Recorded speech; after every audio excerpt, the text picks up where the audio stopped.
Welcome back, Alexandrian Codex. Good afternoon? Morning? Afternoon is 3:45 p.m. I should be cognizant of that. Today, I want to talk about Edward Bellamy. Particularly, Edward Bellamy's Looking Backward. Now, I've talked about it a little bit. Edward Bellamy's Looking Backward, 2000 to 1887, is a utopian novel by Edward Bellamy, journalist and writer from Chicopee Falls, Massachusetts. First published in 1888, became the third largest bestseller of its time after Uncle Tom's Cabin and Ben-Hur, A Tale of the Christ. It was wildly influential, spawning over 162 Bellamy clubs that were thrown together to talk about the ideas of the books, which were very, very socialist. Talking about nationalization of private property, and owing to its commitment to the nationalization of private property and desire to avoid the use of the term socialism, this political movement came to be known as nationalism, which is quite unfortunate, but Bellamy was a socialist. He's a very interesting guy, so let's just hop into this, because I've already talked about this quite a bit in the past. Looking Backward, from 2000 to 1887 by Edward Bellamy. Author's preface, historical section, Charlotte College, Boston. Living as we do now in the closing, but who's the author? Produced by Charles Keller, HTML version by Al Haynes. I'm assuming this is Charles Keller who's writing here. Living as we do now in the closing of the 20th century, enjoying the blessings of a social order at once seems so...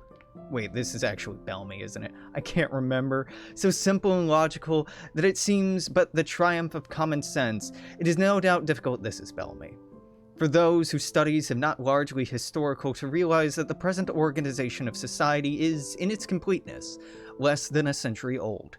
No historical fact is, however, better established that till nearly the end of the 19th century it was a general belief that an ancient industrial system, though of its shocking social consequences, was destined to last, with possibly a little patching, to the end of time.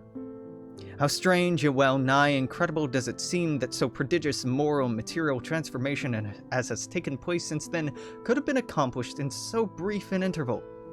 The readiness with which men accustom themselves as matters of course to improvements in their condition which, when anticipated, seems to leave nothing more to be desired, could not be more strikingly illustrated. What reflection could be better calculated to moderate the enthusiasm of reformers who count for their reward on the lively gratitude of future ages? The object of this volume is to assist persons who, while desiring to gain a more definite idea of the social contrast between 19th and 20th centuries, are daunted by formal aspect of the histories which treat the subject.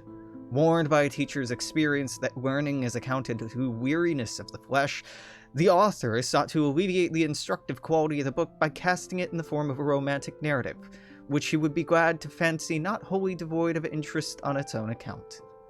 The reader, to whom modern social institutions and their underlying principles are a matter of course, may at times find Dr. Leite's explanations of them rather trite. But it must be remembered that Dr. Leite's guessed they were not the matter of course, and that this book was written for the express purpose of introducing the reader to forget for the nonce that they are so to him.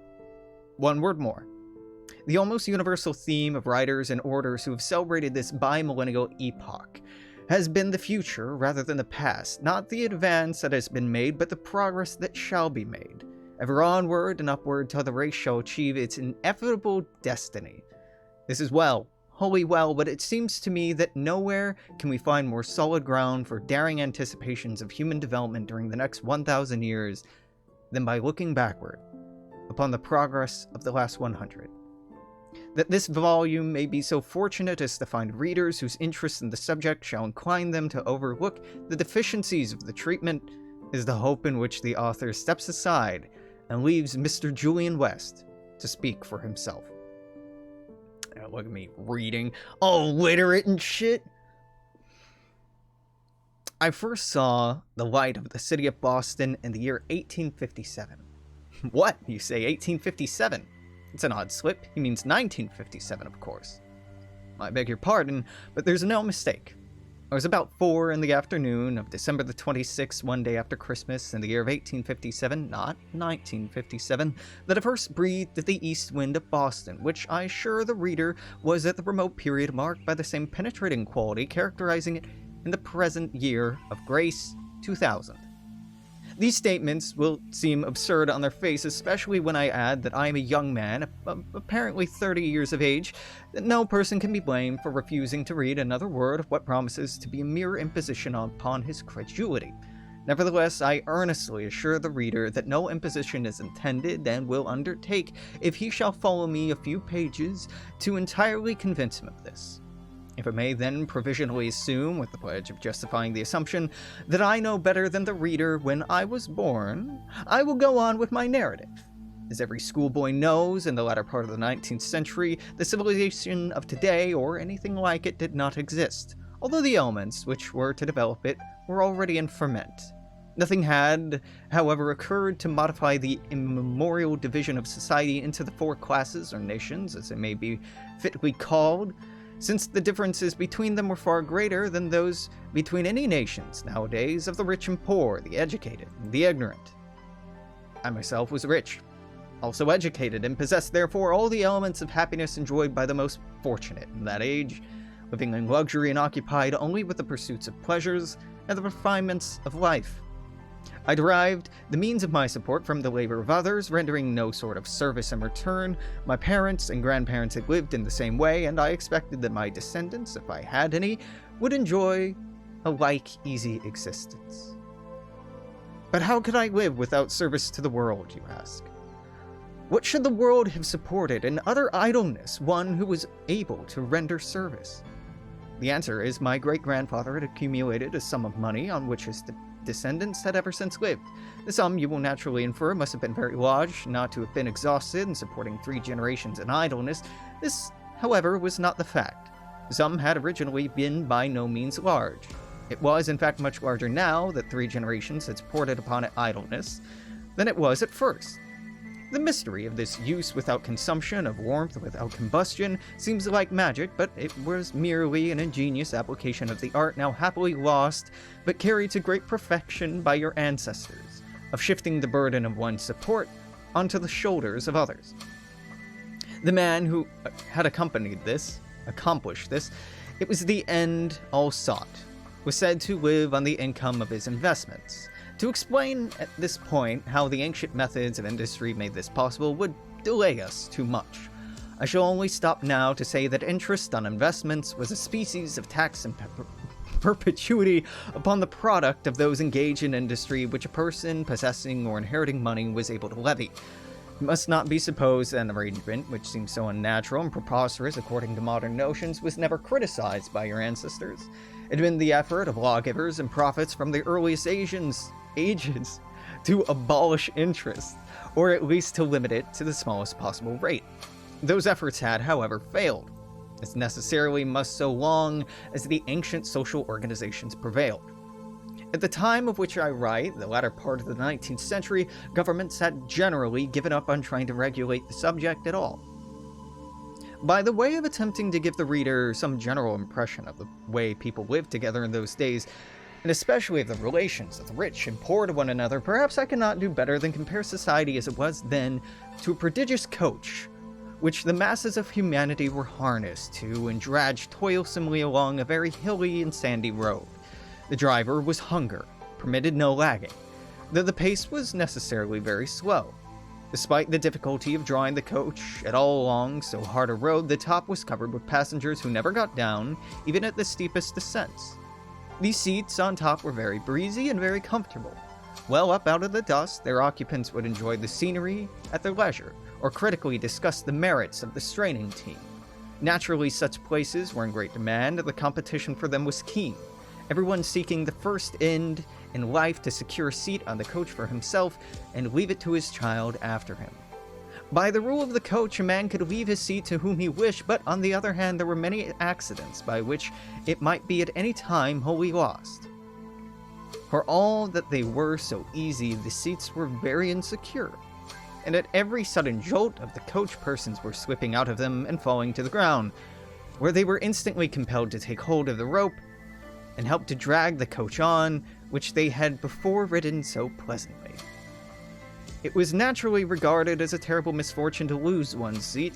The apprehension that this might happen to them, or their friends, was a constant cloud upon the happiness of those who rode.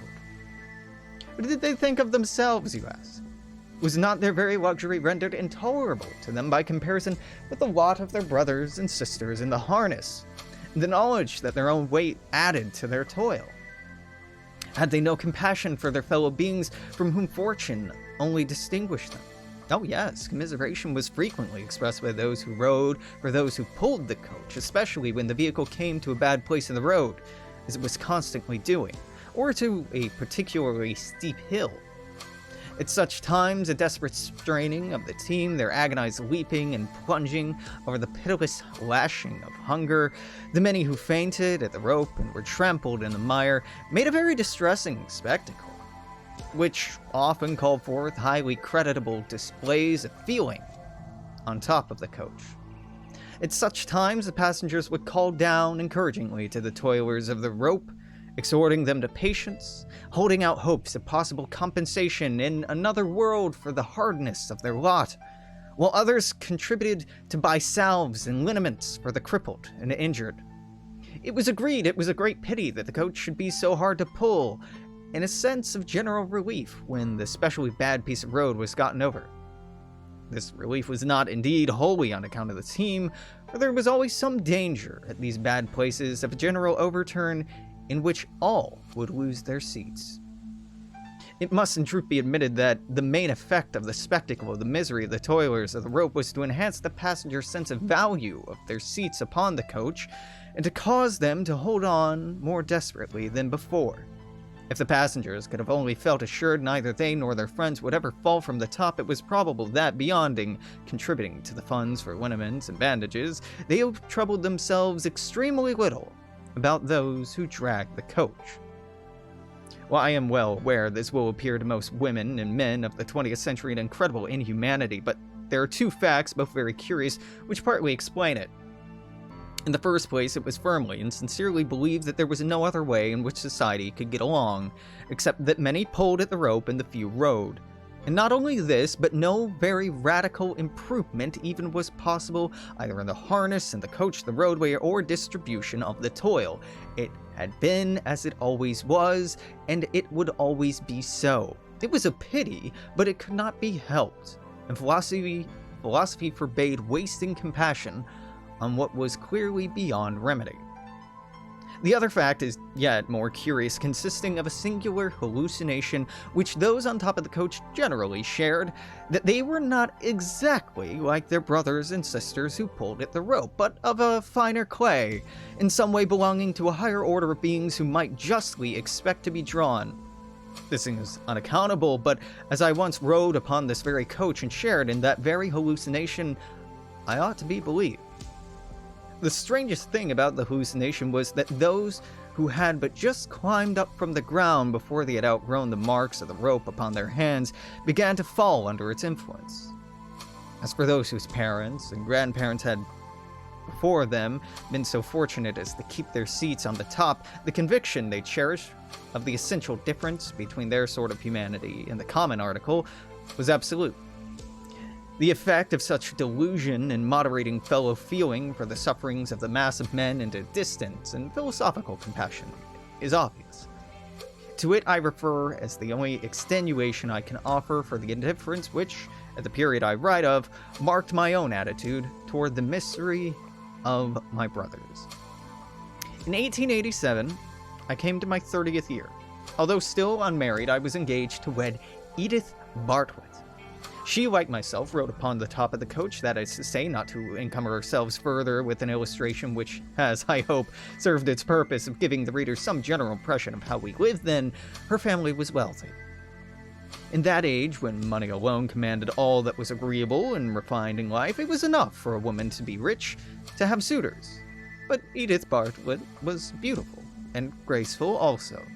My lady readers, I'm aware, will protest at this. Handsome she might have been, I hear them saying, but graceful never. And the costumes, which were fashion at that period, when the head covering was a dizzy structure a foot tall, an almost incredible extension of the skirt, behind by means of artificial contrivances more thoroughly dehumanized the form than any form or device of dressmakers. Fancy at any graceful in such a costume. The point is certainly well taken, and I can only reply that while ladies of the 20th century are lovely demonstrations of the effect of appropriate drapery and accenting feminine graces, my recollection of their great-grandmothers enables me to maintain that no deformity of the costume can wholly disguise them. Our marriage only waited on the completion of a house which I had been building for the occupancy in one of the most desirable parts of the city, that is to say, a part chiefly inhabited by the rich. For it must be understood that the comparative desirability of different parts of Boston's for residence depended then not on natural features, but on the character of the neighboring population. Each class or nation lived by itself in quarters of its own. A rich man living amongst the poor, an educated man amongst the uneducated, was like one living in isolation among a jealous and alien race. When the house had been begun, its completion by the winter of 1886 had been expected. The spring of the following year found it, however, yet incomplete, and my marriage still a thing of the future. The cause of the delay, calculated to be particularly exasperating to an ardent lover, was a series of strikes, which is to say, concerted refusals to work on the part of the bricklayers, masons, carpenters, painters, plumbers, and other trades concerned in house building. What the specific cause of the strikes were, I do not remember. Strikes had become so common at that period that people ceased to inquire into their particular grounds. In one department or industry or another, they had incessant ever since the great business crisis of 1873. In fact, it had come to be an exceptional thing to see any class of laborers pursue their avocation steadily for more than a few months at a time.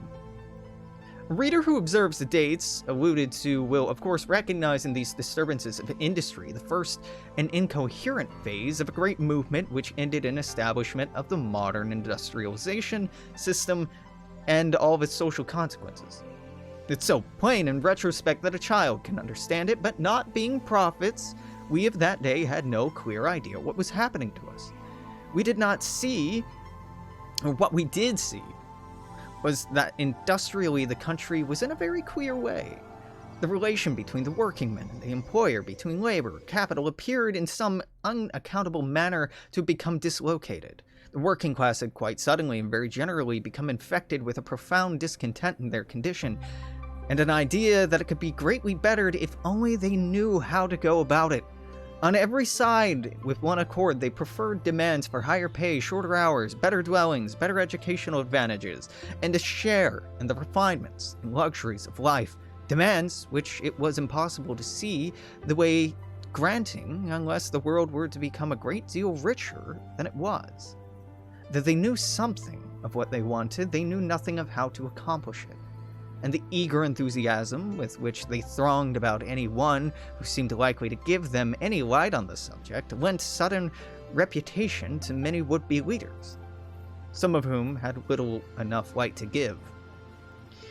However chimerical the aspirations of the laboring classes might have been deemed, the devotion with which they supported one another in strikes, which were their chief weapon, and the sacrifices which they went to undercarry them, left out no doubt of their dead earnestness. As to the final outcome of the labor troubles, which was the phase by which the movement I have described was most commonly referred to, the opinions of the people in my class differed according to individual temperament. The sanguine argued very forcibly it was in the very nature of things impossible that new hopes of working men might be satisfied, simply because the world had not the wherewithal to satisfy them. It was only because the masses worked very hard and lived on short commons that the race did not starve outright. No considerable improvement in their condition was possible while the world as a whole remained so poor. It was not capitalists whom the laboring men were contending with, these maintained, but the iron-bound environment of humanity. It was merely a question of the thickness of their skulls when they would discover the fact and make up their minds to endure what they could not cure. The less sanguine admitted all of this. Of course, working men's aspirations were impossible for fulfillment for natural reasons, but there were no grounds to fear they could not discover this fact until they had made a sad mess of society. They had the votes and the power to do so if they pleased, and their leaders meant that they should. Some of the desponding observers went so far as to predict an impending social cataclysm. Humanity, they argued, having climbed to the top round of the ladder of civilization, was about to take a header into chaos, after which it would doubtless pick itself up, turn around, and begin to climb again. Repeated experience of this sort of historic and prehistoric times possibly accounted for puzzling bumps on the human cranium. Human history, like all great movements, was cyclical and returned to the point of beginning. The idea of indefinite progress, in a straight line, was a chimera of imagination, with no analog in nature. A parabola of a comet was perhaps a better illustration of the career of humanity. Trending upward and sunward from aphelion of barbarism, the race attended the perihelion of civilization only to plunge downward once more to its nether goal in the regions of chaos. Of course, this was an extreme opinion. But I remember serious men among my acquaintances who, in discussing the signs of the times, adopted a very similar tone. It was no doubt the common opinion of thoughtful men that society was approaching a critical period, which might result in great changes. The labor troubles then, their causes, their course, their cure, took lead of all other topics in public prints and in serious conversations. The nervous tension of the public mind could not have been more strikingly illustrated than it was by the alarm resulting from small talk of small band of men who called themselves anarchists and proposed to terrify the American people into adopting their ideas by threats of violence, as if a mighty nation which had just put down a rebellion of half its own numbers in order to maintain its political system were likely to adopt a new social system out of fear. As one of the wealthy, with a large stake in existing order of things, I naturally shared the apprehension of my class. The particular grievance I had against the working class at the time of which I write, on the account of the effect of strikes in postponing my wedded bliss, no doubt lent a special animosity to my feeling toward them. The 30th day of May, 1887, fell on a Monday. It was one of the annual holidays of the nation in the latter third of the 19th century, being set apart under the name of Decoration Day, for doing honor to the memory of soldiers in the North who took part in the war for the preservation of the Union of the States. The survivors of the war, escorted by military and civic processions and bands of music, were wont on this occasion to visit cemeteries, to lay wreaths of flowers upon the graves of their dead comrades, the ceremony being a very solemn and touching one. The eldest brother of Edith Bartlett had fallen in the war, and on Decoration Day, the family was in the habit of making a visit to Mount Auburn, where he lay. I had asked permission to make one of the party, and on our return to the city at nightfall, I remained to dine with the family of my newlywed. Oh, with my betrothed. In the drawing room after dinner, I picked up an evening paper and read of a fresh strike on the building trades, which would probably still further delay the completion of my unlucky house. I distinctly remember how exasperated I was at this. The objurgations, as forcible as presents as ladies permitted, which I lavished upon the workmen in general, the strikers in particular. I had abundant sympathy for those about me, and the remarks made in the desultory conversation which followed upon the unprincipled conduct of the labor agitated were calculated to make the gentleman's ears tingle. It was agreed that affairs were going from bad to worse very fast, and there was no telling what we should come to soon. The worst of it, I remember Mrs. Bartlett saying, is the working classes all over the world seem to be going crazy all at once. In Europe, it is far worse than here. I'm sure I should not care to live there at all. I asked Mr. Bartlett the other day whether we should emigrate if all the terrible things took place which these socialists threatened. He said he did not know any place now where society could be called stable, except Greenland, Patagonia, and the Chinese Empire. Those Chinamen know what they're about, somebody added. When they refused to let in our Western civilization, they knew what it would lead to better than we did. They saw it was nothing but dynamite in disguise. After this, I remember drawing Edith apart, trying to persuade her that it'd be better to be married at once without waiting for the completion of the house, spending the time and travel till her home was ready for us. She was remarkably handsome that evening. The morning costume she wore in recognition of the day, setting off to great advantage the purity of her complexion. I can see her now, even with my eyes mind, as she looked that night. When I took my leave, she followed me into the hall. I kissed her goodbye as usual. There was no circumstance out of the common to distinguish this parting from previous occasion when we had bade each other goodbye for a night or a day. There's absolutely no premonition in my mind, and I'm sure in hers, that this was more than ordinary separation. Well, the hour at which I had left my betrothed was a rather early one for a lover, but the fact was no reflection on my devotion. I was a confirmed sufferer from insomnia, and although otherwise perfectly well, completely fagged out from the day, having secretly slept scarcely at all the previous time. Fagged out, man. God, you gotta love this old lingo. You know, I'm just real fagged out right now. All the time, brother, all the time. From having slept scarcely at all the 2 previous nights, Edith knew this and had insisted on sending me home by 9 o'clock, with strict orders to go to bed at once.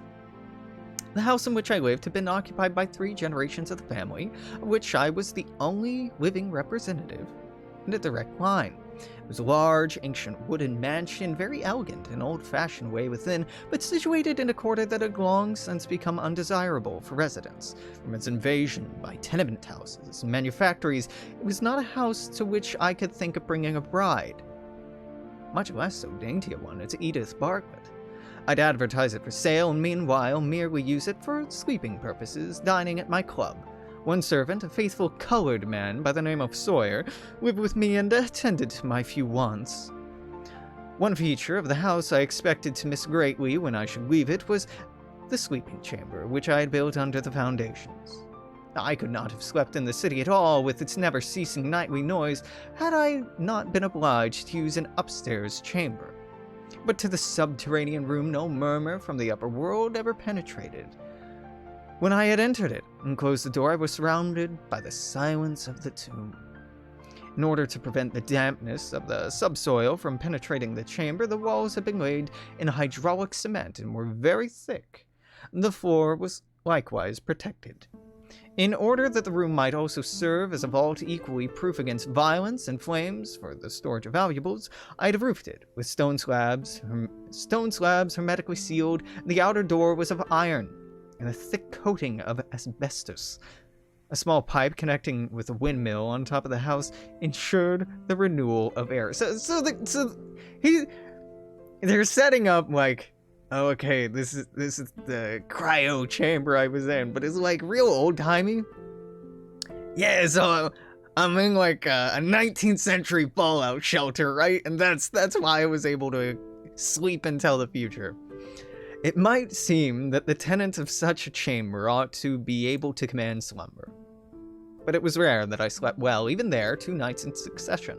So accustomed was I to wakefulness that I minded little the loss of 1 night's rest. The second night, however, spent in my reading chair instead of my bed, tired me out, and I never allowed myself to go longer than that without slumber.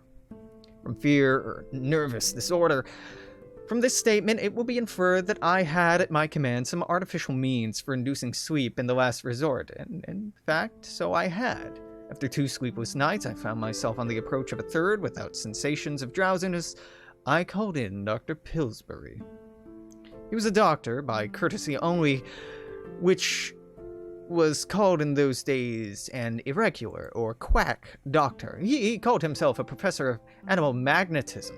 I'd come across him in the course of some amateur investigations and phenomena of animal magnetism. I don't think he knew anything about medicine, but he was certainly a remarkable mesmerist. It was for the purpose of being put to sleep by his manipulations that I used to send for him when I found a 3rd night of sleeplessness impending. Let my nervous excitement or mental preoccupation be however great, Dr. Pillsbury never failed, even after a short time, to leave me in a deep slumber, which I continued till I was roused by a reversal of the mesmerizing process. Process for awakening the sleeper was much simpler than that of putting him to sleep, and for convenience I'd made Dr. Pillsbury teach Sawyer how to do it. My faithful servant alone knew for what purpose Dr. Pillsbury visited me, or that he did so at all. Of course, when Edith became my wife, I should have to tell her my secrets. I'd had hitherto told her this, because there was unquestionably a slight risk in the mesmeric sweep, and I knew she would set her face against my practice. The risk, of course, was that it became too profound to pass into a trance beyond the mesmerizer's power to break, ending in death. Repeated experiments have fully convinced me that the risk was next to nothing if reasonable precautions were exercised, and of this I hoped, though doubtingly, to convince Edith. I went directly home after leaving her and at once sent Sawyer to fetch Dr. Pillsbury. Meanwhile, I sought my subterranean sleeping chamber, exchanging my costume for a comfortable dressing gown. Sat down to read the letters by the evening mail, which Sawyer had laid upon my reading table.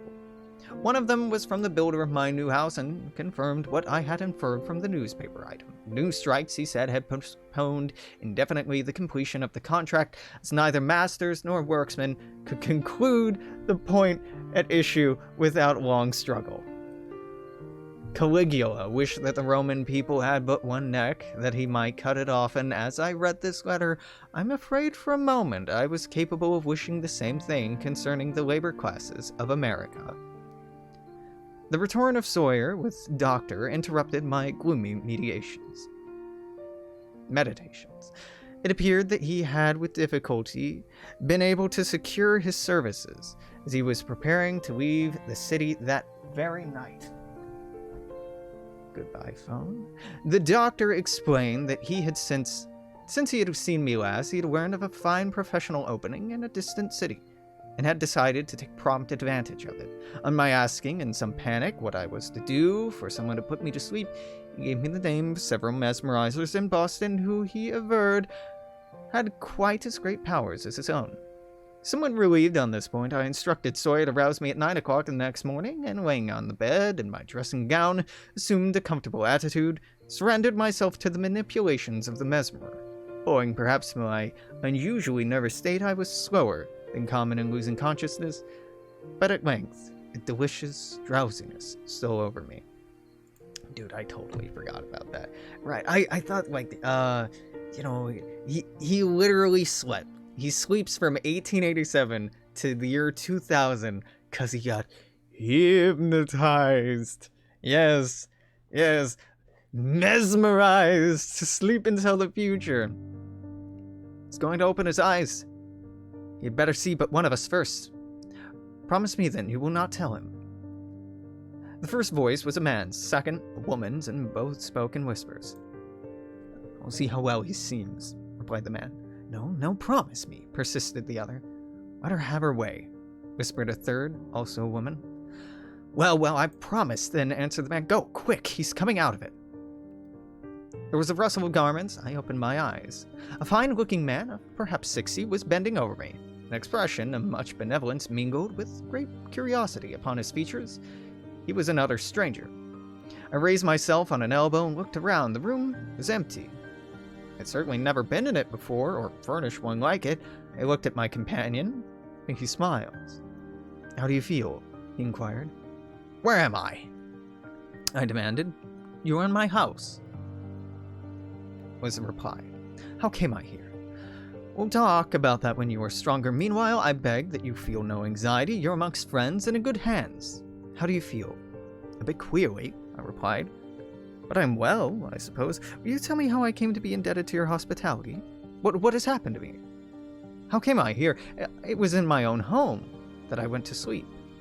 Well, there will be time enough for explanations later, my unknown host replied with a reassuring smile. It would be better to avoid agitating talk until you are a little more yourself. Will you oblige me by taking a couple of swallows of this mixture? Oh my, it will do you good. I'm a physician. I repelled the glass with my hand and stood up upon the couch. Sat up upon the couch, although with an effort, for my head was strangely light. I insist upon knowing at once where I am and what you have been doing with me, I said. My dear sir, responded my companion, Let me beg that you will not agitate yourself. I would rather you not insist upon explanation so soon, but if you do, I will try to satisfy you, provided that you first take this draught, which will strengthen you somewhat. I thereupon drank what he offered me. Then he said, "It is not so simple a matter as you evidently suppose to tell you how you came to be here. You can tell me quite as much on that point as I can tell you. You've just been roused from a deep sleep, or perhaps more properly a trance. So much as I can tell you, you say you were in your own house when you fell into that sleep. May I ask you where that was? Or when that was?" "When?" I replied. "When? Last evening, of course, about 10 o'clock. I left my man Sawyer orders to call me at 9 o'clock. What has become of Sawyer?" "I can't precisely tell you that," replied my companion, regarding me with a curious expression, "but I am quite sure he is excusable for not being here. And now, can you tell me a little bit more explicitly when it was that you fell into that sleep? The date, I mean." "Last night, of course, I said so, didn't I? That is, unless I've overslept an entire day. Great heavens! Oh, that cannot be possible, and I have yet had an odd sensation of having slept a long time. It was Decoration Day that I went to sleep." "Decoration Day?" "Yes, Monday, the 30th. Pardon me, the 30th of what? Wait, of this month, of course, unless I have slept into June, but that cannot be." "Well, this month is September." "September? You don't mean I've slept since May?" God in heaven, that's incredible." "Well, we shall see," replied my companion. "You say it was May 30th when you went to sleep?" "Yes."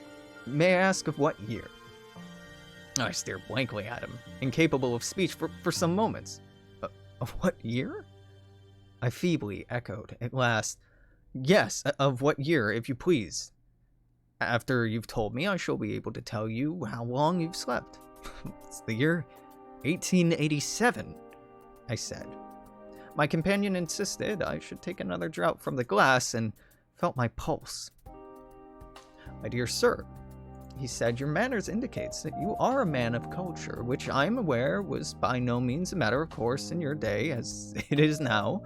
No doubt, then, you have yourself made the observation that nothing in this world can be truly said to be more wonderful than anything else. The causes of all phenomena are equally adequate, the results equally matters of course. That you should be startled by what I tell you is to be expected, but I'm confident you will not permit it to affect your equanimity unduly. Your appearance is that of a young man, barely 30, and your bodily condition seems to not be greatly different from that of one just roused from a somewhat too long and profound sleep. And yet, this is the 10th day of September in the year 2000. You have slept exactly 113 years, 3 months, and 11 days. Feeling partially dazed, I drank a cup of some sort of broth at my companion's suggestion, immediately afterward becoming very drowsy, going off into a deep sleep. When I awoke, it was broad daylight in the room, which had been artificially lighted when I was awake before. My mysterious host was sitting near. He was not looking at me when I opened my eyes, and I had good opportunity to study him and meditate upon my extraordinary situation. Before he observed that I was awake, my giddiness was all but gone, my mind perfectly clear. The story I had been asleep 113 years, which in my former weak and bewildered circumstances I had accepted without question, recurred to me now as only to be rejected as preposterous attempted imposture, the motive of which was impossibly remote to surmise. Something extraordinary had certainly happened to account for my waking in the strange house with this unknown companion, but my fancy was utterly impotent to suggest more than the wildest guess as to what something might have been. Could it be I was a victim of some sort of conspiracy? It looked so, certainly, and yet if human lineaments ever gave true evidence. It was certain that this man by my side, with a face so refined and ingenious, was no party to any scheme of crime or outrage. Then it occurred to me to question if I might not be the butt of some elaborate practical joke on the part of my friends who would somehow learn the secret of my underground chamber, taking this as a means of impressing me with the peril of mesmeric experiments. There were great difficulties in the latest theory. Sawyer would have never betrayed me, nor had I any friends at all. Well, at least none likely to undertake such an enterprise. Nevertheless, the supposition that I was a victim of a practical joke seemed, on the whole, the only one tenable. Half expecting to catch a glimpse of some familiar face grinning from behind a chair or a curtain, I looked carefully around the room. When my eyes next rested upon my companion, he was looking at me. "I've had a fine nap of nearly 12 hours, he said briskly. "I can see it's done you good. You look better. Color's good, your eyes are bright. How do you feel?" "Never felt better," I said, sitting up. "You remember your first waking, no doubt," he pursued, "and you're surprised when I told you how long you'd been asleep. You said, I believe, I had been asleep 113 years. Well, exactly. You'll admit," I said with an ironical smile, "the story was a rather improbable one." "Extraordinary, I admit," he responded, "but given the proper conditions, not improbable nor inconsistent with what we know of the trance state. When complete, as in your case, vital functions are absolutely suspended. There's no waste of the tissues. No limit can be set possible duration of a trance when external conditions protect the body from physical injury. This trance of yours is indeed the longest of which there's been any positive record, but there's no known reason wherefore, had you not been discovered, and had the chamber in which we found you continued intact, you might not have remained in a state of suspended animation till at the end of indefinite ages. The gradual refrigeration of the earth had destroyed your bodily tissues and set the spirit free." I had to admit that if I were indeed the victim of a practical joke, its authors had taken an admirable agent for carrying out their imposition. The impressive, even eloquent manner of this man who had lent dignity to an argument that the moon was made of cheese, smile with which I had regarded him as he had advanced his trance hypothesis, did not appear to confuse him at the slightest degree. "Perhaps," I said, "and you will go on and favor me with some particulars as the circumstances under which you discovered this chamber of which you speak and its contents. I enjoy good fiction." "In this case," was grave reply, "no fiction could be as strange as truth. You must know these many years I've been cherishing the idea of building a laboratory in the large garden besides this house for the purpose of chemical experiments, for which I have a taste. Last Thursday, the excavation of the cellar was at last begun. It was to be completed that night, and Friday the masons were to have come. Thursday night we had a tremendous deluge of rain. Friday morning I found my cellar a frog pond, and the walls quite washed down. My daughter, who had come out to view the disaster with me, called my attention to a corner of masonry laid bare by the crumbling away of one of the walls. I cleared a little of the earth from it, finding it seemed to be part of a large mass, was determined to investigate it. Workmen I sent for unearthed an oblong vault some 8 feet beneath the surface, set in the corner of what had evidently been the foundation walls of an ancient house. A layer of ash and charcoal on the top layer of the vault showed that the house above had perished by fire. The vault was perfectly intact, cement being as good as when it was first applied, had a door, but this we could not force and found entrance by removing one of the flagstones which had formed the roof. The air which came up was stagnant, but pure, dry, not cold. Descending with a lantern, I found myself in an apartment, fitted up as a bedroom in the style of the 19th century. On the bed lay a young man. That he was dead and must have been dead for a century was, of course, to be taken for granted, but the extraordinary state of preservation of the body struck me and the medical colleagues who I had summoned with amazement. That the art of such embalming as this had ever been known, we should not have been believed. And yet here seemed conclusive testimony our immediate ancestors had possessed it. My medical colleagues, whose curiosity was highly excited, were at once for undertaking experiments to test the nature of this process employed, but I withheld them. My motive in doing so was, at least the only motive I now need speak of, was the recollection of something I once had read about the extent to which your contemporaries had cultivated the subject of animal magnetism. It occurred to me just as conceivable that you might be in a trance. The secret of your bodily integrity after so long a time might not be the craft of an embalmer, but of life. So extremely fanciful did this idea seem, even to me. I did not risk the ridicule of my fellow physicians by mentioning it, but gave some other reason for postponing their experiments. No sooner, however, had they left me than I set upon foot a systemic attempt at resuscitation, of which you know the result. Had its theme been yet more incredible, the circumstantiality of this narrative, as well as the impressive manner and personality of this narrator, might have staggered a listener. I'd begun to feel very strangely when, as he closed, I chanced to catch a glimpse of my reflection in a mirror hanging on the wall of the room. I rose and went up to it. The face I saw was the face to a hair and a line, and not a day older than the one I'd looked at in my cravat before going to Edith that decoration day, which is this man would have me believe was celebrated 113 years before. At this, the colossal character of the fraud which was being attempted on me came over me afresh. Indignation mastered my mind as I realized the outrageous liberty that had been taken. "You're probably surprised," said my companion, "to see you are a century older than you were when you lay down to sleep in that underground chamber, and yet your appearance is unchanged. That should not amaze you. It's by virtue of the total arrest of the functions that you have survived this great period of time.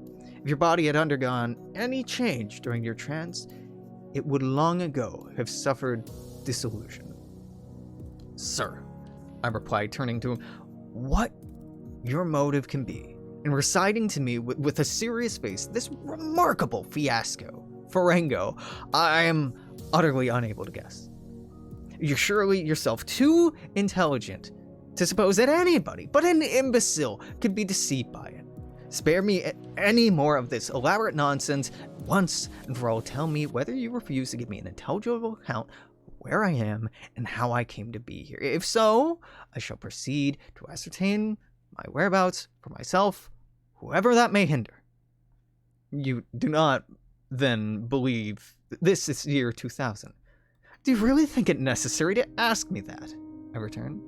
"Very well," replied my extraordinary host. "Since I cannot convince you, you shall convince yourself. Are you strong enough to follow me upstairs?" "I'm strong as I ever was," I replied angrily, "as I may have to prove if this jest is carried further." "I beg, sir," was my companion's response, "that you not allow yourself to be too fully persuaded that you are the victim of a trick, lest the reaction, when you are convinced of the truth of my statements, should be too great." The tone of concern mingled with commiseration with which he said this, and the entire absence of any sign of resentment at my hot words, strangely daunted me. I followed him from the room with an extraordinary mix of emotions. He led the way up 2 flights of stairs, and then to a shorter one, which landed us to a belvedere on the housetop. "Be pleased to look around you," he said as we reached the platform, "and tell me if this is Boston of the 19th century. At my feet lay a great city.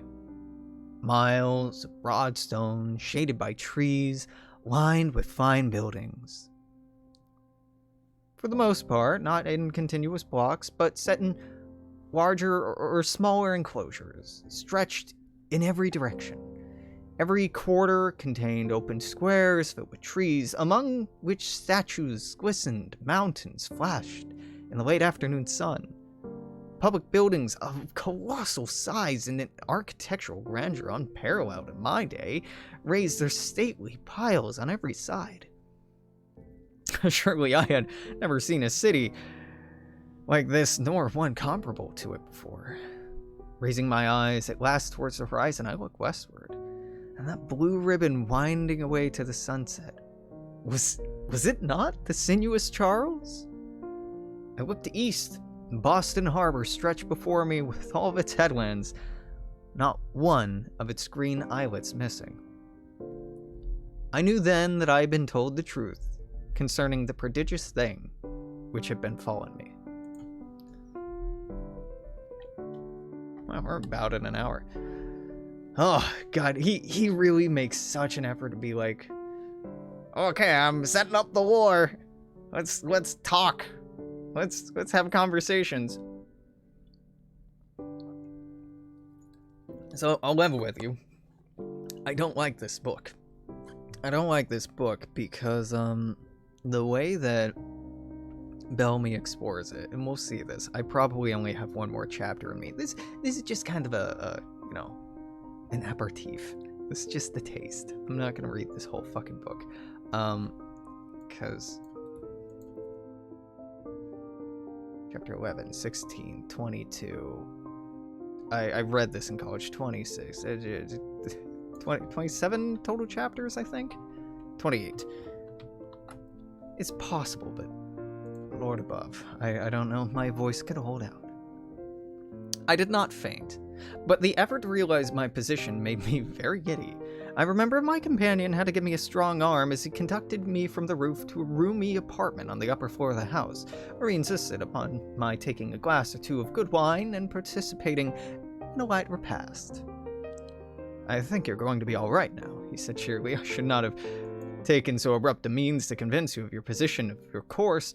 While perfectly excusable under the circumstances, had not rather obliged me to do so, I confessed. He added, laughing. I was a little apprehensive at one time I should undergo what I believed you used to call a knockdown in the 20th century, if I did not act rather promptly. I remember Bostonians of your day were famous pugilists, and I thought best to lose no time. I take it now you're ready to acquit me in the charge of hoaxing you. If you had told me, I replied, profoundly awed, that 1,000 years instead of 100 had elapsed since I looked at the city, I should now believe you. Only a century has passed, he answered, but many a millennium in this world's history has seen less extraordinary changes.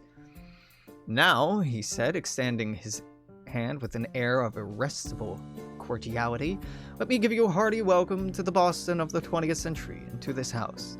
My name is Dr. Wheat. My name, I said as I shook his hand, is Julian West.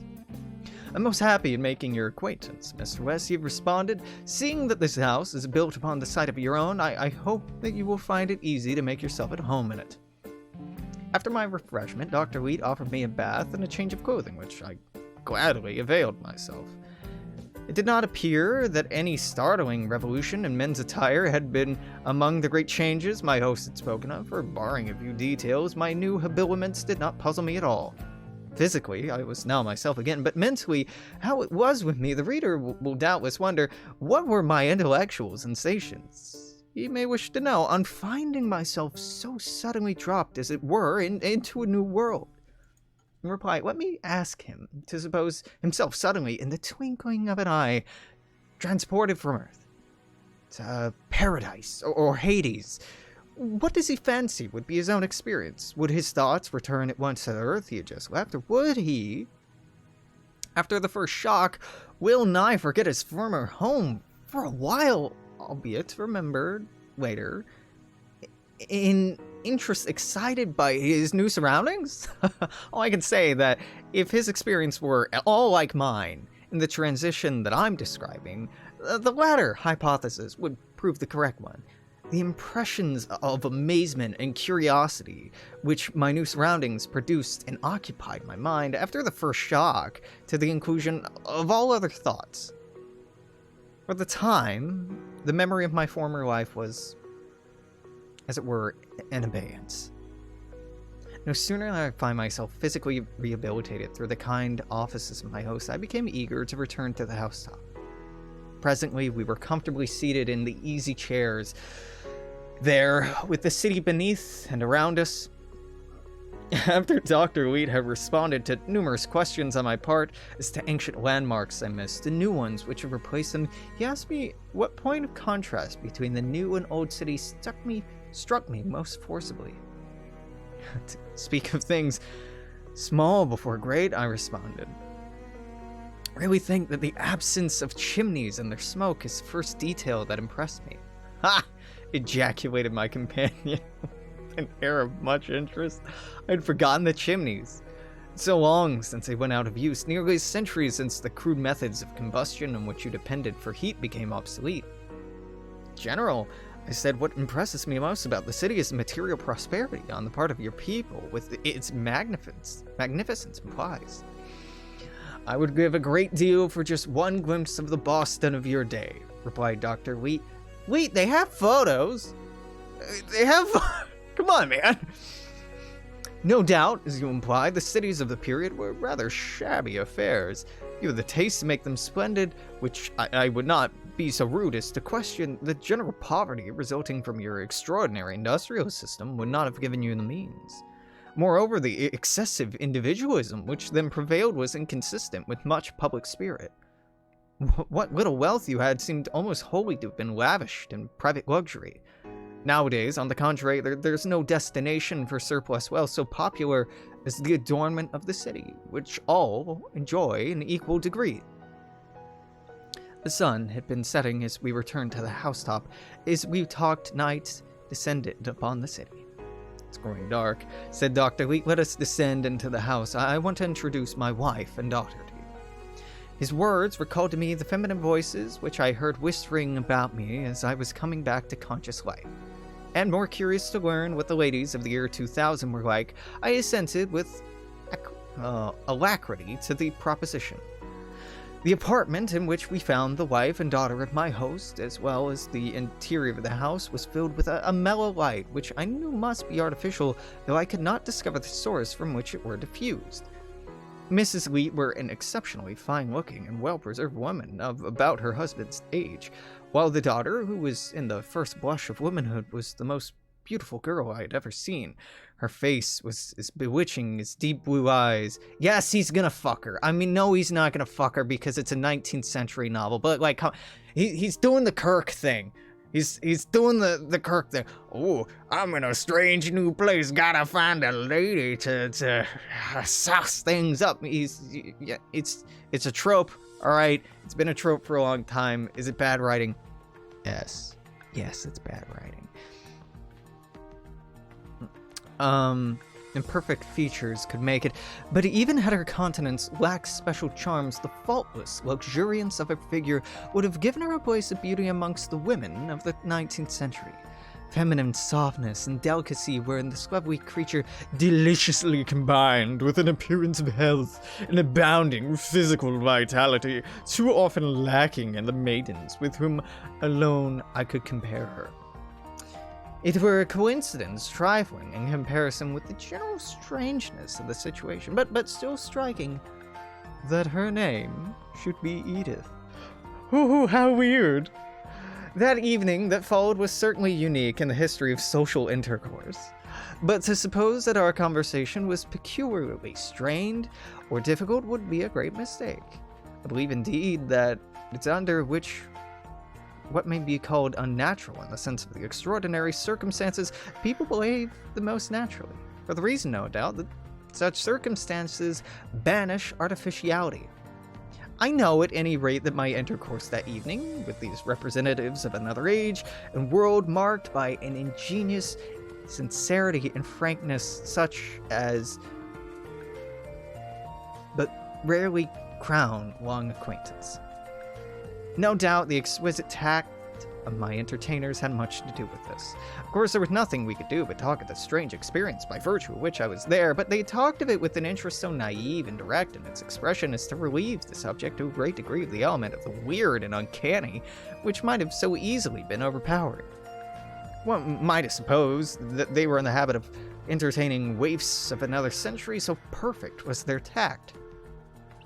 For my own part, never do I remember the operations of my mind to have been more alert and acute than that evening, or my intellectual sensibilities more keen. Of course, I don't mean that my consciousness of the amazing situation was for a moment out of mind, but its chief effect thus far was to produce a feverish elation, a sort of mental intoxication. Edith Wheat took little part in the conversation, but several times the magnetism of her beauty drew her glance to my face. I found her eyes fixed upon me with an absorbed intensity, almost like a fascination. It was evident I had excited her interest to an extraordinary degree. This was not astonishing, supposing her to be a girl of imagination, though I suppose curiosity was a chief motive of her interest. It could but affect me as it would not have done had she been less beautiful. Dr. Weed, as well as the ladies, seemed greatly interested in my account of the circumstances under which I had gone to sleep in the underground chamber. All had suggestions to account for my having been forgotten there, and the theory we finally agreed upon offers at least a plausible explanation, although whether it be in its details a true one, no one, of course, will ever know. The layer of ash found above the chamber indicated that the house had been burned down. Let it be supposed conflagration had taken place the night I fell asleep. It only remains to assume that Sawyer lost his life in the fire. I got it. Time out. You rode in a black guy, only for him to be your manservant, your loyal manservant. And then you kill him off. You give him a name. Oh, yeah. Sawyer, my kindly black handman. Oh, but loyal Sawyer, died in the fire, trying to save me rather than saving his own life. How virtuous. Dude, fuck off. You could have written this whole fucking thing without Sawyer in it, but you just include him to be like, what a good servant. What a good servant that Sawyer was. Dying in that fire for me. God damn it, I lost it. Life in the fire by some accident connected to it. The rest follows naturally enough. No one but he and Pillsbury knew of the existence of the chamber, or I was in it, and Dr. Pillsbury, who had gone that night to New Orleans, probably never heard of the fire at all. Conclusions, and my friends of the public, must have been I had perished in the flames. An excavation of the ruins, unless thorough, would not have disclosed the recess in the foundation walls connecting with my chamber. To be sure, if the site had been built upon again, at least immediately, such an excavation would have been necessary. But the troublous times and the undesirable character of the locality might well have prevented rebuilding. The size of the trees in the garden now occupying the site indicated, Dr. Wheat said, that for more than half a century it had at least been open ground.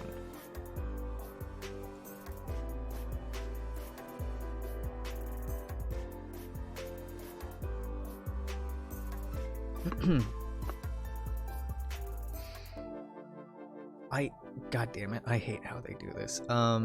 Mental intoxication. In accounting for this state of mind, it must be remembered that except for the topic of our conversations, there was in my surroundings nothing to suggest what had befallen me. Within a block of my home in Old Boston, I could have found social circles vastly more foreign to me. Speech of Bostonians of the 20th century differs even less than that of their cultured ancestors of the 19th than it did from the language of Washington and Franklin.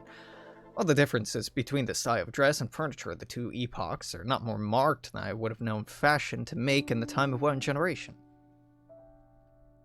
When in the course of the evening the ladies retired, leaving Dr. Wheat and myself alone, they introduced two fucking women. One's there to be pretty, one's there to be a wife.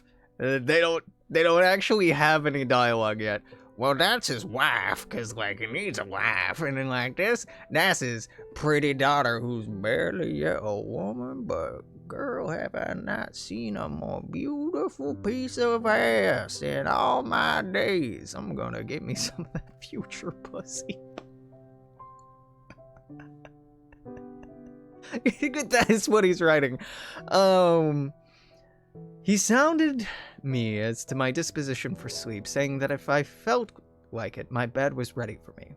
But if I was inclined to wakeful, nothing would please him better than to bear me company. I'm a late bird myself, he said, and without suspicion of flattery, I may say that a companion more interesting than yourself could scarcely be imagined. Decidedly not often one has a chance to converse with men of the 19th century. Now, I have been looking forward all the evening with some dread to the time when I should be alone. I'm retiring for the night, surrounded by these most friendly strangers, stimulated and supported by their sympathetic interest.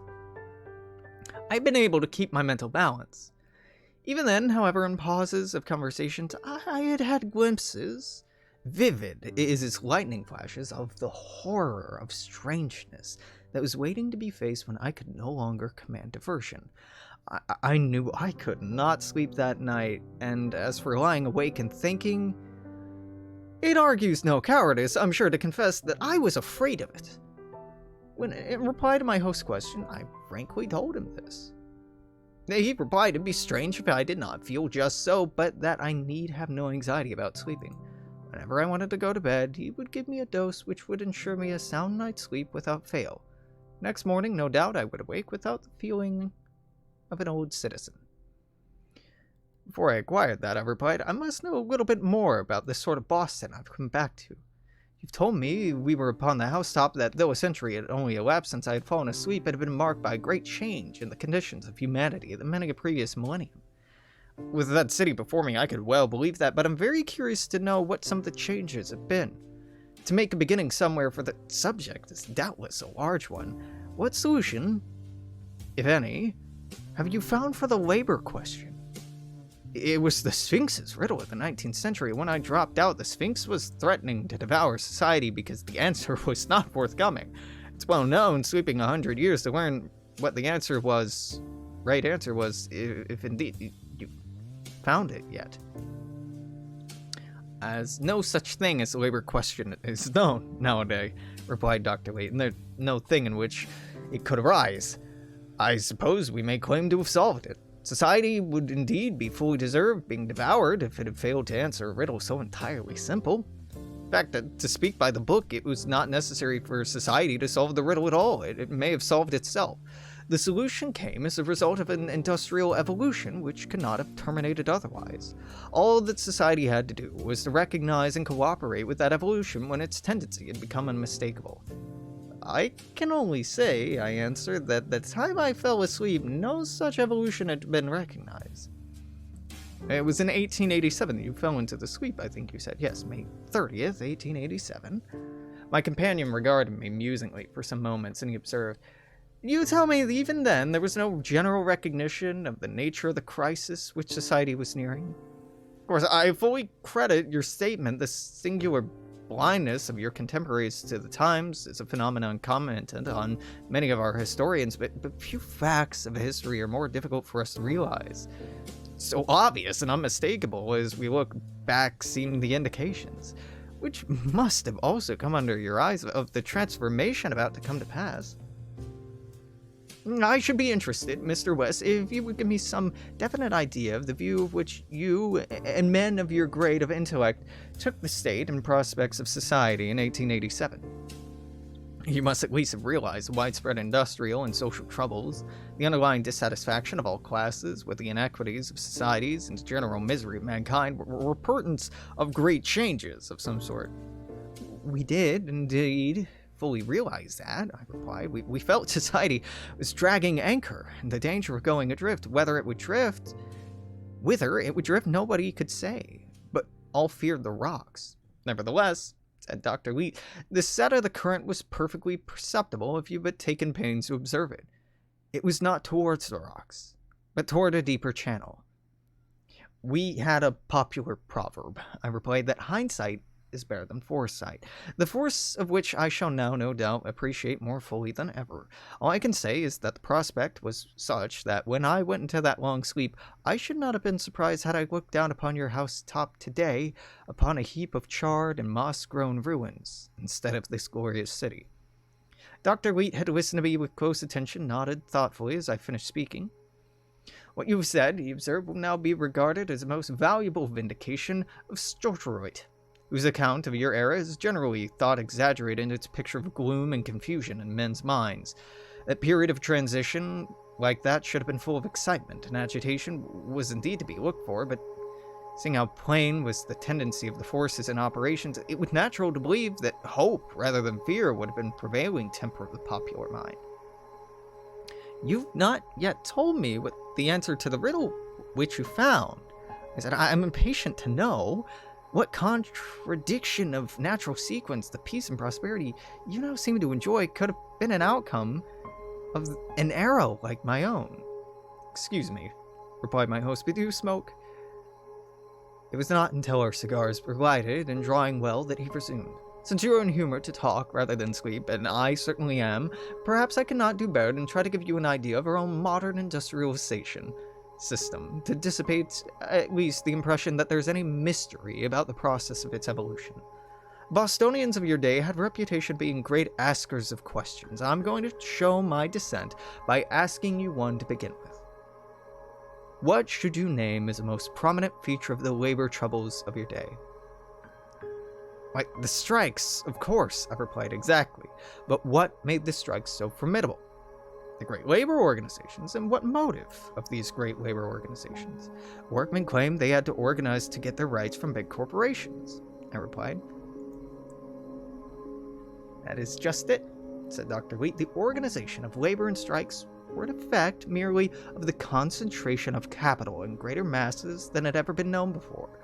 Before this concentration began, while as yet commerce and industry were conducted by innumerable petty concerns with small capital, instead of a small number with great concerns with vast capital, the individual workman was relatively important and independent in relation to their employer. Moreover, when a little capital or a new idea was enough to start a man in business for himself, working men were constantly becoming employers, and there was no hard and fast line between the two classes. Labor unions were needless then, and general strikes out of the question. But when the era of small concerns with small capital was succeeded by that of greater aggregations of capital, this was all changed. The individual laborer, who had been relatively important to the small employer, was reduced to insignificance and powerlessness over great corporations, while at the same time the way upward to the great employer was closed to them. Self-defense drove him to union with his fellows. The records of the period show that the great outcry against the concentration of capital was furious. Men believed that it threatened society with a form of tyranny more abhorrent than it had ever endured. They believed that great corporations were preparing for them the yoke of a baser servitude than had ever been imposed on the race. Servitude not to men, but to soulless machines incapable of any motive but insatiable greed. Oh, Bellamy, if only you knew, bud. Looking back, we cannot wonder at their desperation, for certainly humanity was never confronted with a fate more sordid and hideous than what would have been the era of corporate tyranny which they have anticipated. Oh, God. Humanity was never confronted with a fate more sordid than hideous than would have been the era of corporate tyranny, which they appreciated. You were fucking telling me, dude. It sucks. Meanwhile, without being in the smallest degree checked by the clamor against it, the absorption of businesses by ever larger monopolies continued. In the United States, there was not, after the beginning of the last quarter of a century, any opportunity whatever for individual enterprise in any important field of industry unless backed by great capital. During the last decade of the century, such small businesses that remained were fast-failing survivals of a past epoch, or mere parasites of great corporations, or else exist in fields too small to attract great capitalists. Small businesses, as far as they remained, were reduced to conditions of rats and mice living in holes and corners, counting on evading notice for the enjoyment of existence. Railroads had gone on combining until a few great syndicates controlled every rail in the land. In manufactories, every single staple was controlled by a syndicate. These syndicates, pools, trusts, whatever they name, fixed prices and crushed all competition except when combinations as vast as themselves arose. Then a struggle, resulting in a greater consolidation, ensued. Great Bazaar crushed its country rivals with branch stores, and in the city itself absorbed smaller rivals, till the business of a whole quarter was concentrated all under one roof, with 100 former proprietors of shops serving instead as clerks. Having no business of its own to put his money in, the small capitalist, at the time he took service under the corporation, found no other investment for his money but its stocks and bonds, thus becoming doubly dependent upon it. The fact that a desperate popular opposition to the consolidation of business in such powerful few hands had no effect to check it proves that there must have been a strong economical reason for it. Small capitalists, with their innumerable petty concerns, had in fact yielded the field to the great aggregations of capital because they belonged to a day of small things, and were totally incompetent to the demands of an age of steam and telegraphs and gigantic scale of its enterprises. To restore the former order of things, even if possible, would have been avoided. would have involved returning to a day of stagecoaches. Oppressive and intolerable as it was, the new regime of great consolidations of capital, even its victims, while they cursed it, were forced to admit the prodigious increase of efficiency which had been imparted to national industries, of vast economies affected by concentration of management and unity of organization, and to confess that since the new system had taken the place of old wealth of the world, had increased at a rate before undreamed of. Be sure, this vast increase of chiefly made to make the rich richer, increasing the gap between them and the poor, but the fact remained that as a means merely producing wealth, capital had been proved efficient in proportion to its consolidation. The restoration of the old system with the subdivision of capital, if it were possible, might indeed bring back a greater equality of conditions with more individuality and dignity and freedom, but it would be at the price of general poverty and the arrest of material progress. Was there then by no way of commanding the services of the mighty wealth-producing principle of consolidated capital without bowing down to a plutocracy like that of Carthage?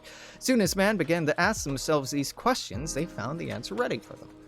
The movement toward the conduct of business by larger and larger aggregations of capital, the tendency towards monopolies, which had been desperately and vainly resisted, was recognized at last in its true significance as a process which only needs to complete its logical evolution to open a great golden future to humanity. Early in the last century, the evolution was completed by the final consolidation of the entire capital of the nation. The industry, commerce of the country ceasing to be conducted by a series of irresponsible corporations and syndicates of private persons at their caprice and for their profit was entrusted to a single syndicate representing the people to be conducted in the common interest for the common profit. Huh!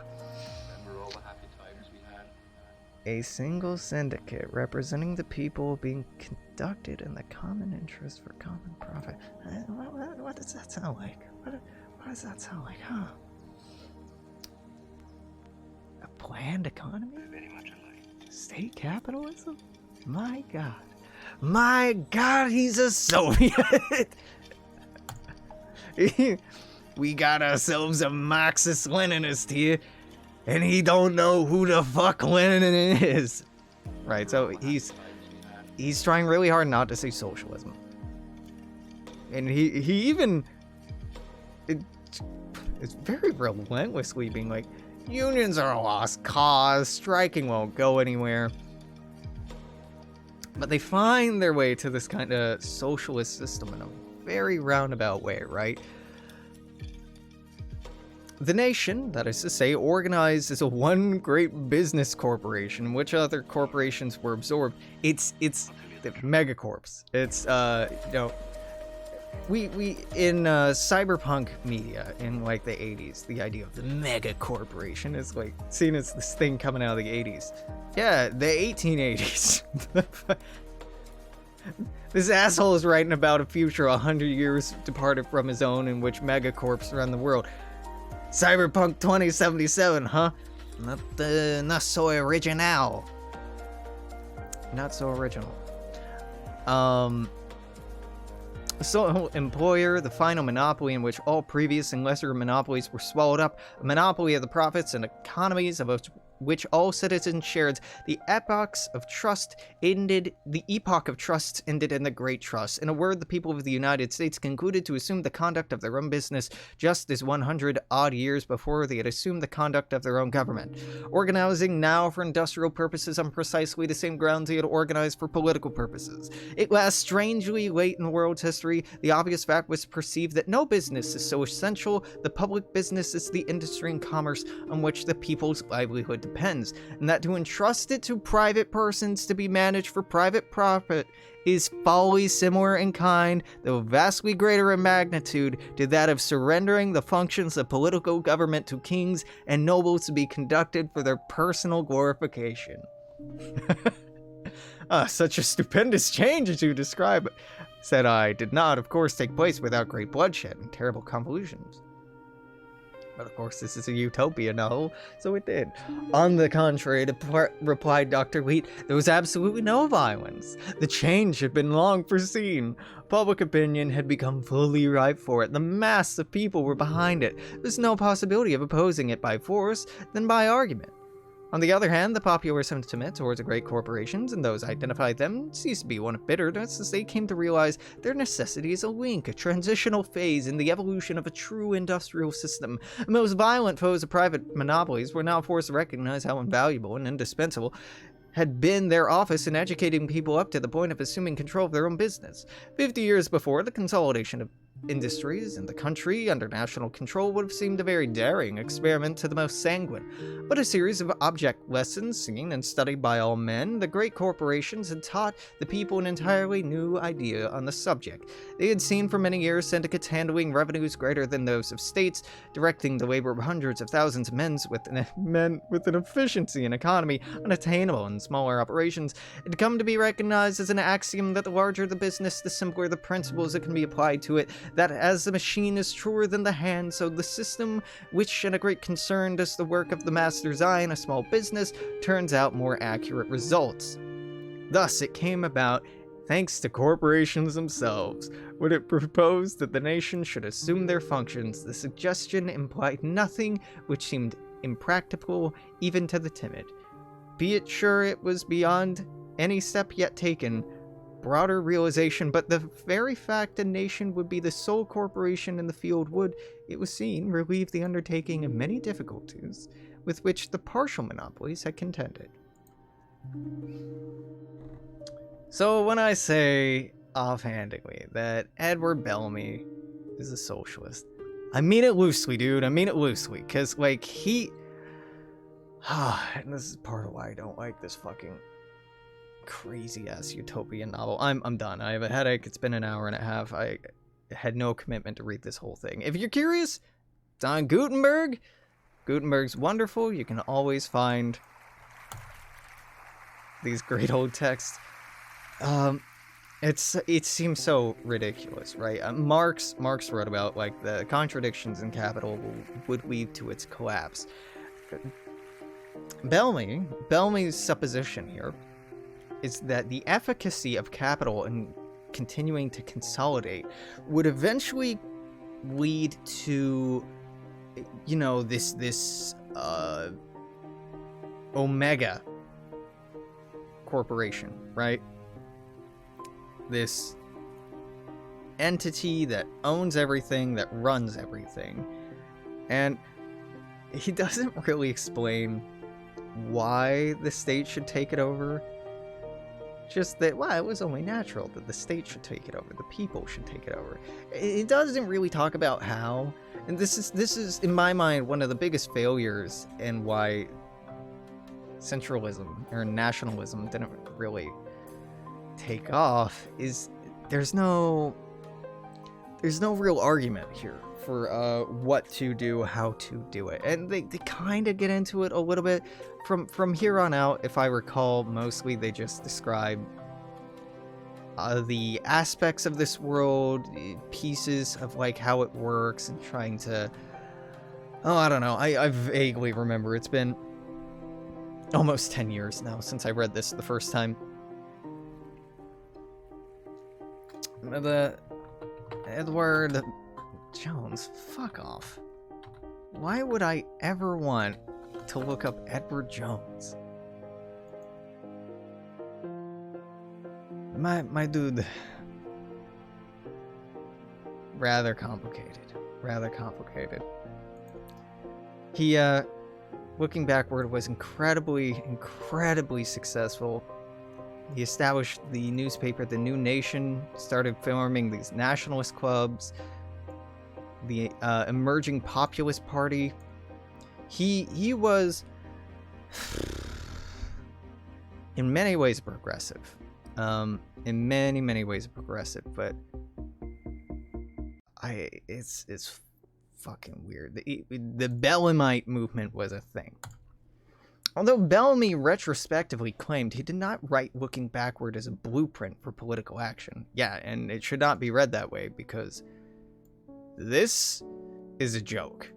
This is fantasy. Just complete fantasy. But rather a literary fantasy, a fairy tale of social felicity. The book inspired legions of inspired readers to establish nationalist clubs, beginning in Boston in 1888. His vision of a country relieved of its social ills through abandonment of the principle of competition and the establishment of state ownership of industry provided an appealing panacea to a generation of intellectuals alienated to the dark side, or by the dark side, of the Gilded Age of America. By 1891, it was reported that no fewer than 162 nationalist clubs were in existence. Bellamy's use of the word nationalization, rather than socialism, as a descriptor for his government vision was calculated.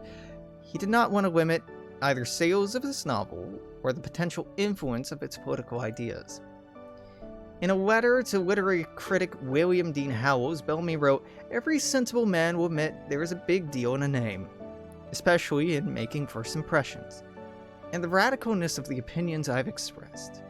I may seem to out-socialize the socialists, yet the word socialist is one I could never well stomach. In the first place, it's a word foreign in itself, and equally foreign in all of its suggestions. It smells, to the average American, of petroleum. It suggests a red flag with all of its manner of sexual novelties, an abusive tone about God and religion, which in this country we at least treat with respect. Whatever German and French reformers may choose to call themselves, socialist is not a good name for the party to succeed with in America. No such party can or ought to succeed that is not wholly and enthusiastically American and patriotic in its spirit and suggestions." Disagree, Bellamy. He influenced the People's Party, but then he came about hard times, and he died quite young. Died at 48 of tuberculosis in Chicopee Falls. Looking backward, it comes very close to socialism, but he's trying to describe a version of socialism. Right, it's a utopia, a version of socialism that you could reach peacefully without upending the momentum and direction that he saw around him in the Gilded Age of monopolization. This is before monopolies started being broken up by the federal government, and the decades, really, before that started happening effectively. So he was right. You have, these companies buying up railroads, buying up steel, buying up coal, buying up oil everywhere, and things becoming monopolized and them not having to compete with one another. And it only followed that in time, those monopolies would then start to acquire one another as to diversify their portfolio, diversify their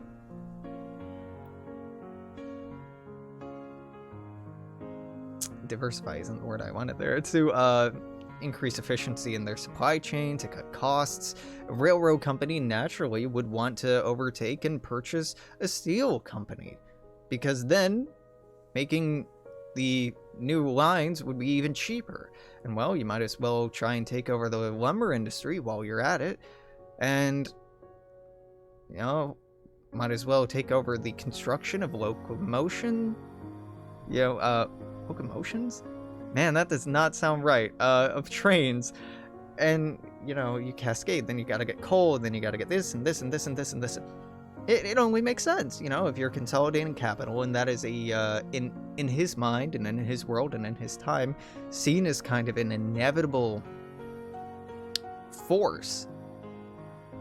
Well, of course, that's what's gonna happen, and there's no use fighting it. You just try to control it. But he doesn't want to engage with this idea of class conflict, of class warfare. He really does not want to touch upon the violence subjected to the working class. Like, he gets so close. In the beginning, when he's talking about this fucking trolley, or this, oh my god, where is it? The coach. he gets so close when he's talking about hunger being the driving force of the coach. In his imagination, there wasn't enough wealth to share, that if everyone shared, everyone would be poor, and that it was a lack of resources. It wasn't true then, and it's not true now. There's more than enough for everyone. But hunger, plunging under the pitiless lashing of hunger. Hunger is a choice when you have a consolidation of capital, a consolidation of wealth at the top. Poverty is a choice. Poverty is not an accident. Hunger is not an accident. Homelessness is not an accident. These are motivators to get people to keep pulling the cart. These are motivators for people to keep the wheels turning.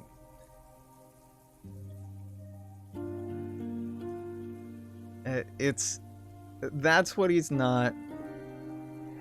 He's trying so hard not to criticize the upper class and say that, you know, they are kind of engineering the situation and benefiting from it. He really misses out on that very important class critique. So looking backward is really lacking a lot of teeth in any realism. And again, he tries hard not to aspire towards any realism. He wants this to be fanciful. He just wants to imagine a better world in order to kind of explore some ideas. But dude, just imagine fucking you know, the living god Lord Bezos, CEO of all, handing over the keys to this grand continent-spanning monopoly that he has tirelessly spent his entire life conquering through economics, the conquest of capitalism, and handing it back over to the American people at the end. Come on, bud. What kind of nonsense is that? Yes, these greedy tyrants who just hoard things, eventually hoard things up to a singularity where there's a transcendent moment and it all goes to everybody. Whoo, it's magic! It's really easy, critically and analytically, to poke holes. And looking backward, it's so fucking important, though. I can't emphasize enough how it was the third largest bestseller at its time. And it pushed a lot of people towards the People's Party. The People's Party would be succeeded by the Progressive Party, the Bull Moose Party, the party of Theodore Roosevelt. The presence and existence of the Progressive Party was definitive in deciding, in allowing the presidency to fall to the Democrats. The Progressive Party was then incorporated into, the Progressive Party split from the Republican Party around this time, and this is where we finally see the shift between Republican and Democrat. We see this polar transition in the 30s. It's in the turn of the century, they're like fucking identical parties. The progressives split off and being in their own thing, and then the progressives going Democrat under Roosevelt splits into this new party system, which is reminiscent of what we have today. The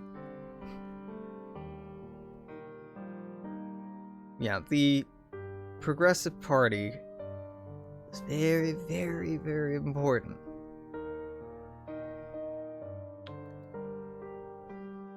Not because it won, It did not win much. But because of how disruptive it was to the political apparatus at that time.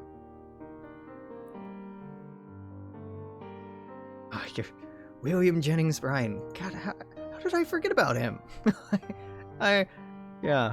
I mean, if you look at their seats of Congress, peak was in 1896. Remember, Bellamy wrote this in 1887. So it's a new party in 1890. Been around less than 4 years. Right, it was founded in 1892. So bam, 1892, we can look at how well they did. 11 seats. It's not bad. It's really not bad. 3 seats in the Senate, really not bad. They peaked at around 5 and 22, but, you know, what is that? 1 in 20 members, 6%? Yeah, a little higher than 1 in 20 members of Congress. That's a caucus. That's a small, somewhat influential group. That's enough to shift a vote. 5 out of 90? Again, that's more than 20%. That's 50.55. I do. It's 5.5%, so it's on its way to 6%. That's noteworthy. That's noteworthy. But then, you know, it dwindled, gone. So yeah, would I recommend you finish the story? I don't know, dude, it's interesting enough. If you got the time, sure. Am I going to? No, this is going to be a one-off, and I think we're done for the day. We're over an hour and a half. I got that brain hurty going on.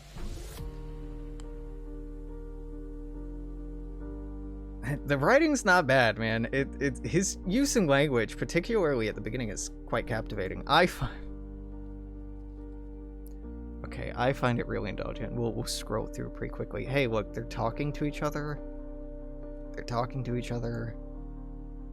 There's some narration going on.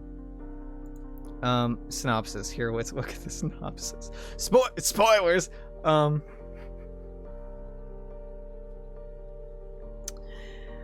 The shows him around, explains all the advances in New Age, drastically reduced working hours, and instead almost instantaneous internet-like delivery of goods. Everyone retires at the age of 45.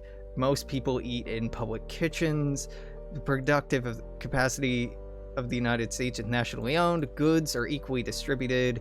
Considerable portion of the book is a dialogue between Wheat and West. Oh my god, yeah, it is. And I find it so boring. Like, it's the ideas they're teasing at are so interesting, but I would rather he just write a theory book arguing for what he wants and how to do it, rather than trying to like make it slightly more entertaining by having 2 people talking about it. Like, 2 people talking in a story or a movie, some boring shit. Just give me theory at that point, because that communicates it so much more effectively.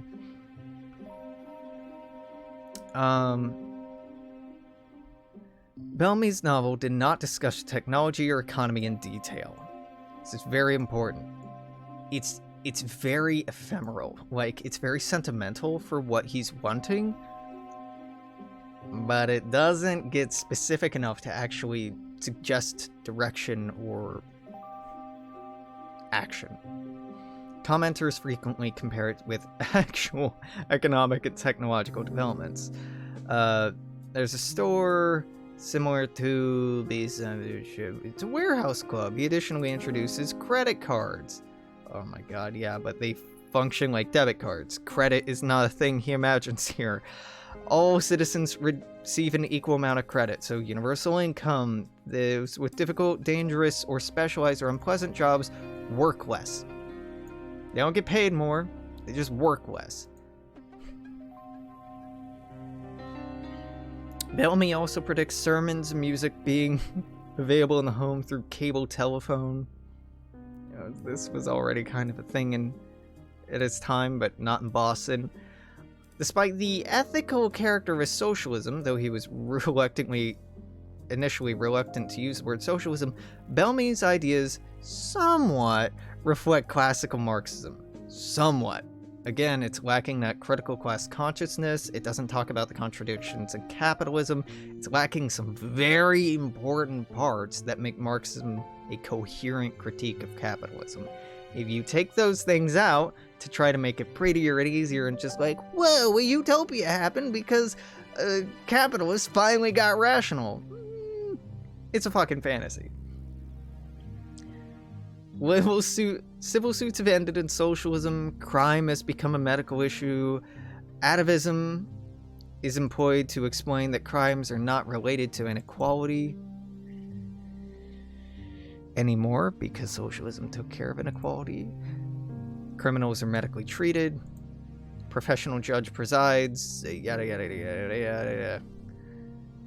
Chapters 15 and 16 have an explanation of how free, independent public art and news outlets could be provided in a more libertarian socialist system, which I love this. You know how Bellamy uses his character to be like, those damn anarchists, it smell of petroleum, red flags, bomb throwers. Do you know what libertarian socialism is? This is this baby.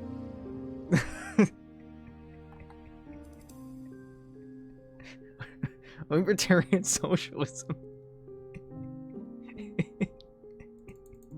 is anarchism. I mean, broadly. It's very broad. It's anarcho-socialism, anarchic socialism, free socialism, stateless socialism, socialist anarchist, socialist libertarianism. It's weird and contradictory because this idea that can be provided in a more libertarian socialist system, but the nation is the sole employer and capitalist.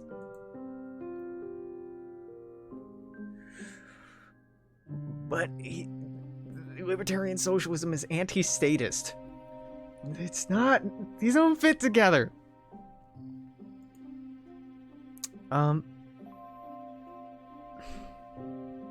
I swear to God he marries or hooks up with this, daughter. And it turns out... God, I can't remember this. It turns out that the daughter is the descendant of his, betrothed. Let's see here, Edith. Oh my God. You can tell something happens here because there are 117 mentions of Edith. Are you a fan of music, Mr. West?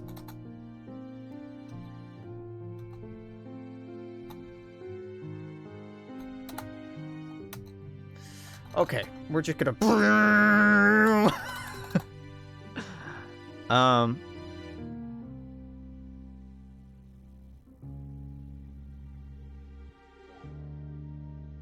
Reminiscently, I went to Edith. When I found her, it was first of all to take her by both hands and stand a long time in rapt contemplation of her face. As I gazed, the memory of that other Edith, which had been affected as with a benumbing shock to my tremendous experience that had parted us, revived. My heart was dissolved with tender and pitiful emotions, but also very blissful ones, for she had brought me so poignantly to the sense of my loss was to make that loss good. It was as if from her eyes Edith Bartlett looked into mine and smiled consolation to me.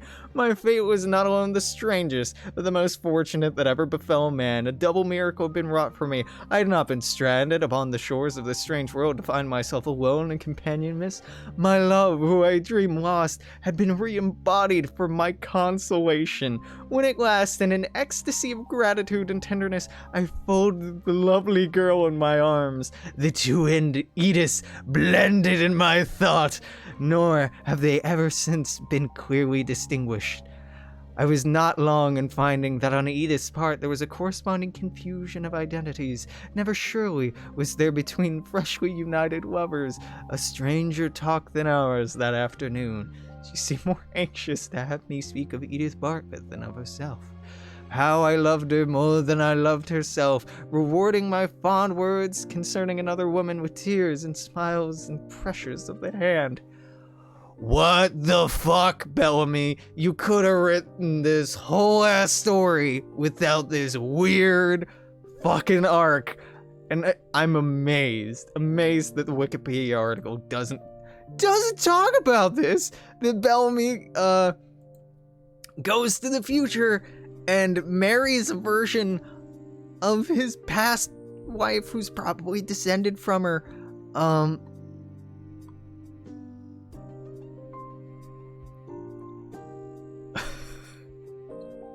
It's fucking weird. I honestly, 10 out of 10 stars, I give it a 5 or a 6. It's really not good. It's really not good. It's provocative. The writing is occasionally really enjoyable to read. The conversations suck. The weird future wife thing, weird.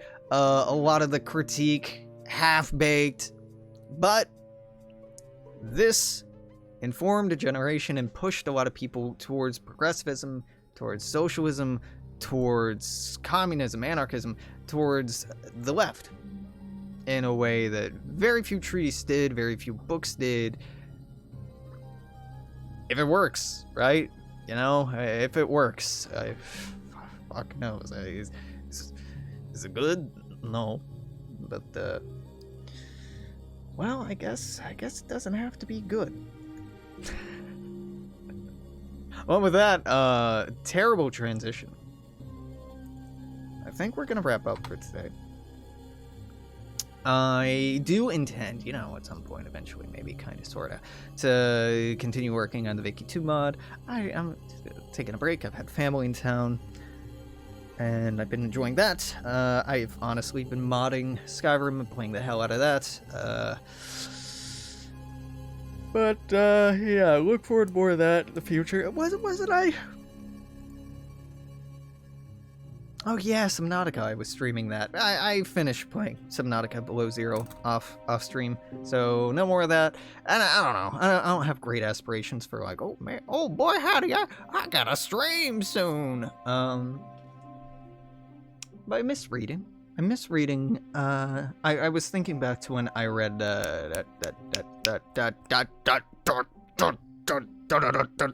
when I read War's a Racket.